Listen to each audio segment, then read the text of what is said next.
Hello and welcome to Bollywood वाला।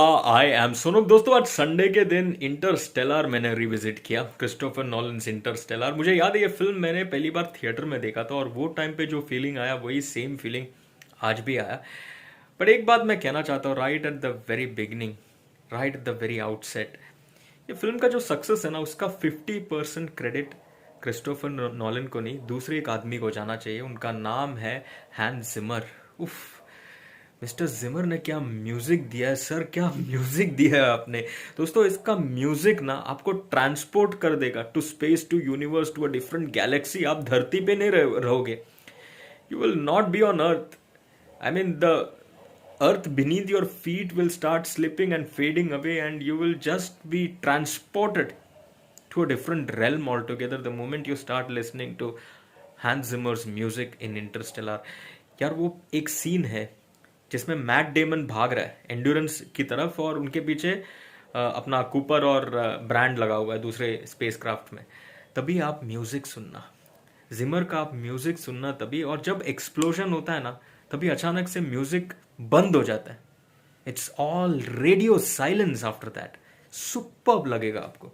और उसके बाद जब कूपर ट्राई करता है अपने स्पेसक्राफ्ट को डॉक करने की कोशिश जब करता है with endurance that is spinning at a faster rate, तभी जिस तरह से म्यूजिक चलता है ना दोस्तों, यार, that is just goosebumps in block letters. Goosebumps, क्या क्या इंस्पायरिंग, सस्पेंसफुल, मिस्टीरियस, टेंशन से भरा, येट एब्सोल्युटली हेवनली म्यूजिक दिया है जिमर ने। यार, वो टाइम पे आप देखना जब वो एंडोरेंस की तरफ डॉक करने की कोशिश करते हैं अपने स्पेसक्राफ्ट को। Brilliant stuff. और तीसरा मौका, तीसरा मोमेंट जब जिमर ने म्यूजिक का अपना कमाल दिखाया, वो जब 5 डिमेंशनल रियलिटी में ट्रांसपोर्ट होता है अपना कूपर, तब म्यूजिक सुनना। दोस्तों, music is what actually makes Interstellar such a brilliant watch along with this visuals. Of course, आप साईफाई छोड़ो, अगर आपको साईफाई समझ में ना भी आए तो भी ठीक है, तो भी प्रॉब्लम नहीं है। इसका जो विजुअल मैजिक है, विजुअल डिलाइट जो प्रेजेंट करता है film along with that brilliant Hans Zimmer music, that in itself should make this film a worthwhile watch. Even if you don't understand what is happening in the film, you will still enjoy watching the film because of its visuals, and let me reiterate, because of Hans Zimmer's superb music, superb। अब दोस्तों, अगर मैं film की बात करूं, film में जो concept है वो हम समझ लेते हैं। इतना मैं बता दूं, टेनेट जितना उतना डिफिकल्ट कॉन्सेप्ट नहीं है समझना, क्योंकि स्टार्टिंग में it's actually self explanatory, and in a way not just self explanatory, they explain it nicely in the film as well.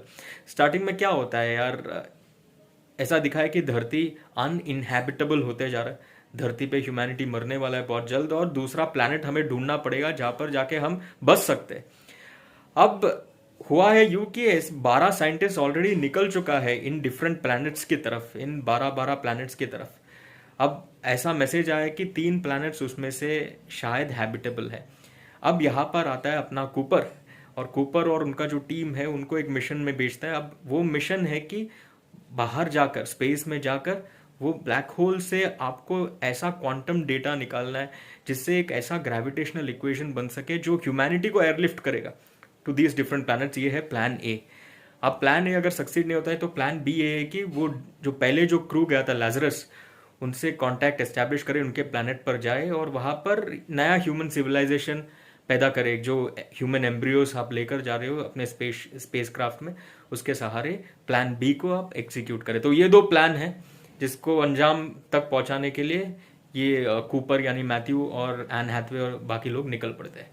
अब दोस्तों, सबसे पहला जो टाइम का जो फंडा बाहर निकलता है, जो हमेशा क्रिस्टोफर नॉलन के फिल्म्स में यूजुअली टाइम के साथ ही वो प्ले करता है, तो पहला जो टाइम का फंडा तब निकल रहा है जब मिलर के प्लैनेट पर लोग जाता है। मिलर तो मिलता नहीं है, और वो बड़ा जो लीपिंग वेव्स होता है जिसकी वजह से उनका स्पेसक्राफ्ट अटक जाता है, टेक ऑफ नहीं कर पाते। तब पता चलता है कि यहाँ पर ग्रेविटेशनल पुल काफी स्ट्रांग है, जिसकी वजह से टाइम काफी स्लो चलता है। टाइम काफी स्लो चलता है, और यहाँ पर ये प्लैनेट पे 1 घंटा मतलब धरती का 7 साल, मतलब धरती पे टाइम ज्यादा फास्ट चल रहा है। सो यहाँ पे आप रहोगे तो 1 ही घंटा बिताओगे, लेकिन जो धरती पे लोग हैं उन्होंने 7 साल बिताया होगा। तो धरती पे लोग ओल्ड होते जाएंगे, यहाँ पे आप यंग के यंग रहोगे। इसलिए आप जब वापस कूपर और उनका टीम वो स्पेसक्राफ्ट पे जब वापस आ जाते हैं, तो दूसरा जो साइंटिस्ट होता है वो बोलता है कि I waited for 23 long years तो वो एक टाइम का फंडा है जो सिंपल है समझने के लिए वो टाइम पर। अब दूसरा जो चीज़ है वो है डॉक्टर मैन को लेकर, यानी मैट डेमन जो सबको पोपट बनाता है और खुद भागने की फिराक में होता है, और आपको पता है वो मिशन कैसे एंड होता है या कैसे सक्सीड होता है, वो what ever it is, you have seen the film. अब लास्ट का जो एंडिंग है दोस्तों, जिसमें 5 डिमेंशनल रियलिटी में पहुंच जाता है कूपर, ये थोड़ा डिफिकल्ट है। अब मैं जितना मैं समझा हूँ मैं आपको समझाता हूँ। इसमें स्टार्टिंग से वो लोग कहते हैं कि आप सुनोगे ये word they have created this worm hole, they have created this 5 dimensional reality. ये दे कौन है? जैसे कूपर बोलता है दे कोई एक्स्ट्रा टेरेस्ट्रियल बीइंग नहीं है, दे मतलब अस, मतलब फ्यूचर ह्यूमंस ने वो वर्म होल क्रिएट किया, फ्यूचर ह्यूमंस ने 5 डिमेंशनल रियलिटी क्रिएट किया, जिसमें अब कूपर एंडिंग में अपने आप को पाता है। और इस 5 डिमेंशनल रियलिटी में जो 4th और 5th डिमेंशन है वो है टाइम और ग्रेविटी का।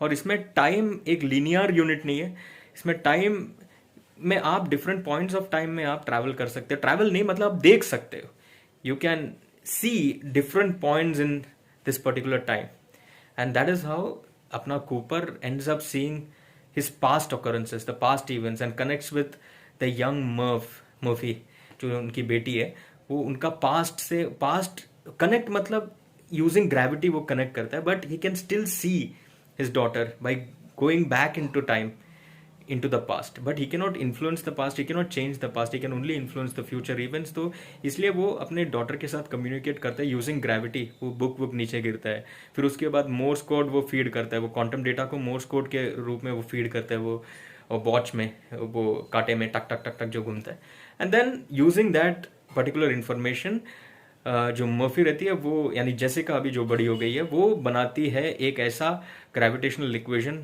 विच airlifts humanity finally to a new planet. बस इधर ही एंड होता है। और उसके बाद एंडिंग में वो यंग कूपर जो ओल्ड नहीं हुआ, क्योंकि ऐसा ग्रेविटेशनल पुल वाले प्लैनेट्स पे गया जहाँ पर समय बहुत स्लो चलता है, बट बाकी लोग ओल्ड हो चुका है, तो वो अपने डॉटर से मिलने आता है। Daughter is very very old, क्योंकि 51 ईयर्स का लैप्स हो चुका है ब्लैक होल में जाने से।